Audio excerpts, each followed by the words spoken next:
Hey Cross Culture, welcome back to Tuesday Truth. We're on to Psalm 93 today, and this is a kingship psalm. It actually is one of many psalms from Psalm 92 through 100 that kind of all coalesce around that theme of God's kingship. It's a really important theme, isn't it? Because our world can feel up and down, and it can sometimes feel like all hope is lost when something goes bad for us.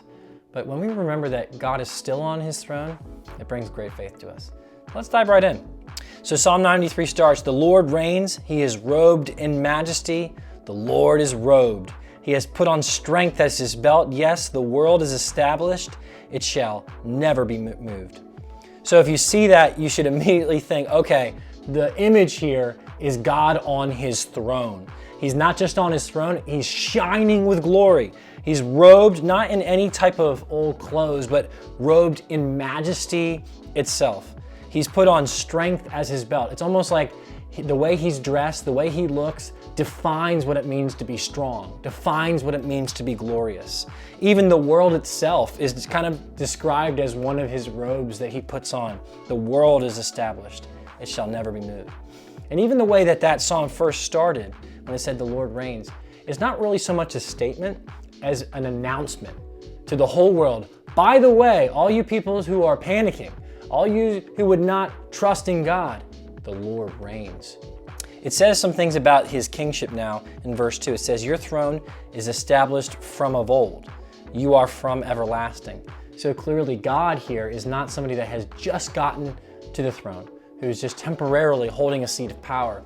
He is the one who's been on the throne since before anything else existed. Now we see in verse 3 this image. You see the floods, right, being repeated over and over and over again here. They're roaring, literally they're pounding.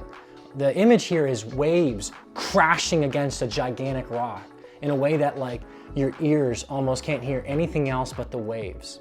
But notice in verse 4, the psalmist says that though that's loud, mightier than the thunders of many waters, mightier than the waves of the sea, the Lord on high is mighty.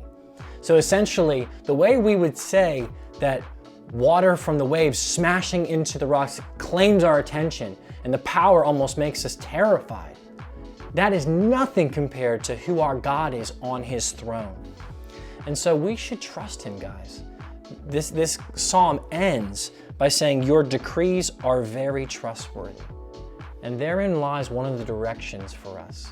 The fact that God is in control, the fact that he is reigning now, ought to calm our fears, ought to make us say whatever happens in the future, it's not taking place outside of the control of God. It ought to make us be able to sleep at night. And then finally it says, "Holiness befits your house, O Lord, forevermore." And there we see another directive, two really, here at the end of this psalm. Holiness, being set apart and different from the world, forsaking sin and seeking after Christ. It befits the house of the Lord. Now the psalmist here is really talking about the temple, right, at this time?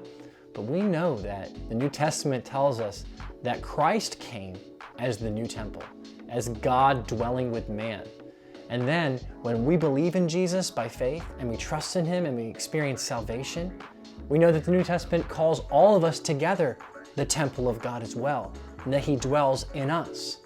So if God is so glorious and he is reigning on high and he is robed in majesty and he lives in us, what else do we need as an inspiration to truly live for him?